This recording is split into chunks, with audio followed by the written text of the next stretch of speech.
What keeps you up at night? General James Mattis was once asked. Before the question was quite finished, he was already answering. Nothing. I keep other people awake at night.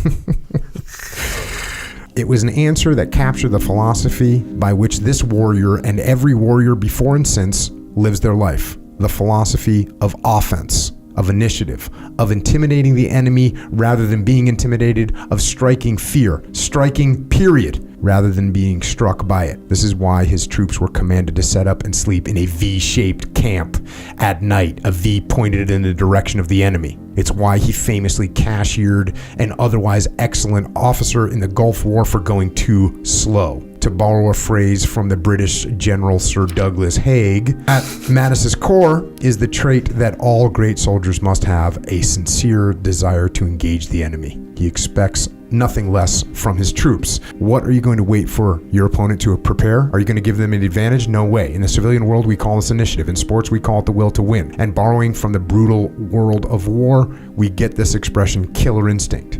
It is impossible to have a killer instinct without courage. One presupposes the other, and nobody achieves great things in war, business, sports, life without either of them. The Spartans never asked how many of the enemy there were, only where, because they were going to attack anyways. They were in it to win. Been long held that there are two kinds of courage, physical and moral. Physical courage is a knight riding into battle. It's a firefighter rushing into a burning building. It's an explorer setting out for the Arctic, defying the elements. Moral courage is a whistleblower taking on powerful interests. It's the truth teller who says what no one else will say. It's the entrepreneur going into business for themselves against all odds. The martial courage of the soldier and the mental courage of the scientist. But it doesn't take a philosopher to see that these are actually the same thing. There aren't two kinds of courage. There's only one, the kind where you put your ass on the line. In some cases literally, perhaps fatally. In other cases it's figuratively or financially. Courage is risk. It's sacrifice, commitment, perseverance, truth, determination. When you do the thing others cannot or will not do. When you do the thing that people think you shouldn't or can't do.